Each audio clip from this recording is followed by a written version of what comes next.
అందరికీ నమస్కారం అండి. మీరు చూస్తున్న ప్లాంట్ ఏంటంటే కరోండా. అదేనండి కలిమికాయలు, వాక్కాయలు అని అంటాం కదా! ఆ ప్లాంట్. ఈరోజు వీడియోలో కలిమికాయలు, వాక్కాయలు, కరోండా పేరు ఏదైనా వాటి యొక్క విశేషం ఒక్కటే. అలాంటి గొప్ప విశేషం కలిగిన ఈ ప్లాంట్ గురించి పూర్తిగా మనం తెలుసుకుందాము.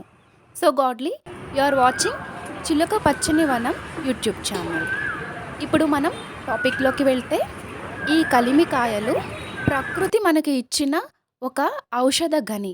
ఎందుకు ఔషధ గని అంటున్నామో తెలుసండి?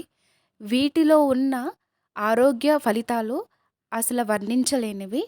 ఈ ఒక్క ప్లాంట్ మన మిద్దె తోటలో ఉంటే వాత, కఫ, పిత్త దోషాలు మొత్తం కూడా హరించుకుపోతాయి.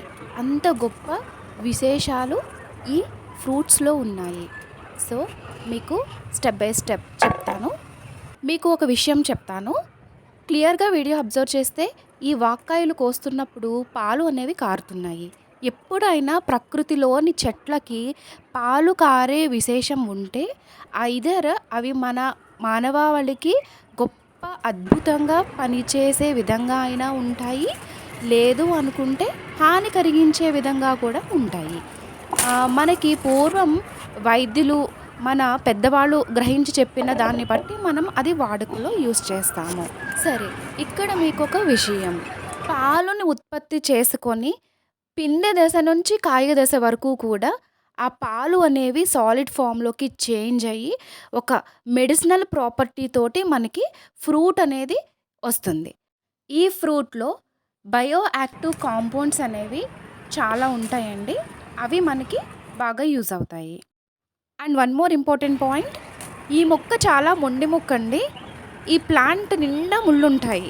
యాక్చువల్‌గా చెప్పాలి అనుకుంటే వీటి మీద బర్డ్స్ వాలడానికి కూడా వీలవ్వదు. అట్లాంటి ప్లాంట్ ఈ ప్లాంట్. అందుకోసమనే రైతులకి పండ్ల తోటల్లో జీవ కంచెల కింద వేసుకుంటారు. మిద్దె తోట సాగు చేసుకునే వాళ్ళకి ఈ ప్లాంట్ ఎలా యూజ్ అవుతుంది అనుకుంటే కోతులనేవి రాకుండా ఉంటాయండి. ఆ విధంగా మనకి యూస్‌ఫుల్ కూడా. రైతన్నకి కంచెగా కాదు, జీవ కంచెగా ఉపయోగపడుతుంది ఈ మొక్క. డిఫరెన్స్ ఏంటంటే మనకి కంచె అంటే ముళ్ళతోటి వేసుకునేది.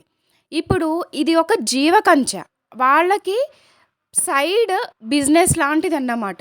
లైక్ ఎట్లా అనుకుంటే మనకి కంచెలాగే కాకుండా మెడిసినల్ ప్రాపర్టీస్ ఉన్న ఫ్రూట్స్‌ని కూడా ఇది ఇస్తుంది.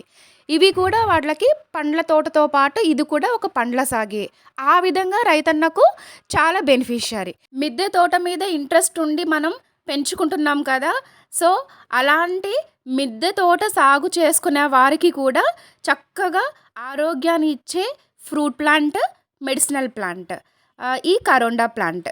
ఏదేమైనా సరే మిద్దె తోట పెట్టుకునే వాళ్ళు లైక్ ఎలా అంటే వాళ్ళకి లిటిల్ స్పేస్ ఉన్నప్పుడు ఫ్రూటింగ్ ఎక్కువ ఉండి అండ్ తర్వాత బెనిఫిట్స్ ఎక్కువ ఉండేలాగా మనం ప్లాన్ చేసుకోవాలి. ఆ విషయానికి వస్తే ఈ వాక్కాయ చెట్టు అయితే 100% పెట్టుకోవచ్చండి. ఎందుకంటే వెరీ లెస్ మెయింటెనెన్స్. సేంద్రియ ఎరువులు అంతగా ఇవ్వనవసరం లేదు. వాటర్ ఇస్తే సరిపోతుంది. పెస్ట్స్ కూడా పెద్ద అటాక్ అవ్వవు. అండ్ ఇవి మెట్ట భూమి ప్రాంతాల్లో బాగా పెరుగుతాయండి. అండ్ ఈ ప్లాంట్ వచ్చేసి మనకి మిద్దె తోటలో పెంచుకోవడం చేత మనం కర్రీస్‌లోనో, చట్నీస్‌లోనో ఏదో రకంగా కన్జ్యూమ్ చేస్తాము. ఆ విధంగా మనకి మెడిసినల్ ప్రాపర్టీస్ ఉండి ఆర్గానిక్‌గా పండించుకున్న ఫ్రూట్స్ అనేవి మనం తింటాం కాబట్టి మన హెల్త్ అనేది మెరుగుపడుతుంది. ఇక రుచి విషయంకొస్తే చింతకాయ పులుపుకి తక్కువ, ఉసిరికాయ వగరుకు ఎక్కువ. ఈ విధంగా ఉంటదండి వీటి యొక్క టేస్ట్ వచ్చేసి. ఇప్పుడిప్పుడే ఈ వాక్కాయ చెట్టు యొక్క విలువలు అండ్ తర్వాత వాటి యొక్క ఫ్రూట్స్ యొక్క మెడిసినల్ ప్రాపర్టీస్ వెలుగులోకి వస్తున్నాయి. అండ్ మార్కెట్‌లో వీటి యొక్క రేట్ అనేది కూడా పెరిగిపోయే ఛాన్సెస్ ఉన్నాయండి ముందు ముందు. బట్ మై విష్ ఏంటంటే ఈ ప్లాంట్ అనేది వెరీ లెస్ మెయింటెనెన్స్ కాబట్టి వీటికి అంత అవస్థ పడుతూ పెంచుకోవాల్సిన అవసరం లేదు కాబట్టి హ్యాపీగా ఇంట్లోనే పెంచుకోండి. అండ్ తర్వాత మనం మార్కెట్‌లో చాలా కాస్ట్ పెట్టుకొని మనం ఫ్రూట్స్ పర్చేస్ చేయవలసిన అవసరం అయితే లేదు. మనం కొంచెం ఎఫర్ట్స్ పెడితే మంచి మంచి ఫ్రూట్స్ అనేవి మనమే పండించుకోవచ్చండి. సో, ఈ కలిమికాయ, కరోండా లేదా వాక్కాయ ఈ ప్లాంట్‌ని మనం కొమ్మలతో కూడా ప్రొపగేట్ చేసుకోవచ్చు. వెరీ ఈజీ అండ్ హ్యాపీగా. ఎట్లా అంటే అండి, మనకి ఇవి ఆగస్ట్ నుంచి ఫ్రూటింగ్‌కొస్తాయి. యాక్చువల్‌గా మార్చ్, ఏప్రిల్, మేలో పూత స్టార్ట్ అయిపోతుంది. సో, ఇవి ఎట్లా అనుకుంటే జూలై, ఆగస్ట్‌కి మనం క్రాప్ తీసుకుంటాము.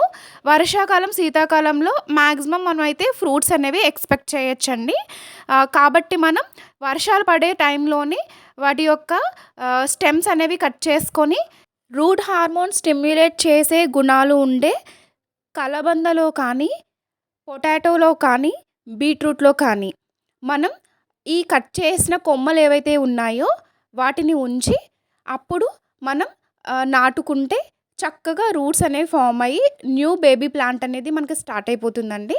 ఆ విధంగా మనం కొత్త మొక్కల్ని పెంపొందించుకోవచ్చు మన మిద్దె తోటలోనే. ఇలా ఎన్నో మెడిసినల్ ప్రాపర్టీస్ ఉన్న వాక్కాయని కంపల్సరీ పెంచుకోండి. వీటి పువ్వులు చాలా సువాసన భరితంగా ఉంటాయి. సో దట్ పాలినేషన్ రేట్ కూడా బావుంటుంది. వీడియో కానీ నచ్చితే ప్లీజ్ సబ్స్క్రైబ్ చేసుకోండి. లైక్ చేయండి. ఫ్రెండ్స్ అండ్ ఫ్యామిలీ మెంబర్స్‌కి దయచేసి షేర్ చేయగలరు. Thank you so much for watching.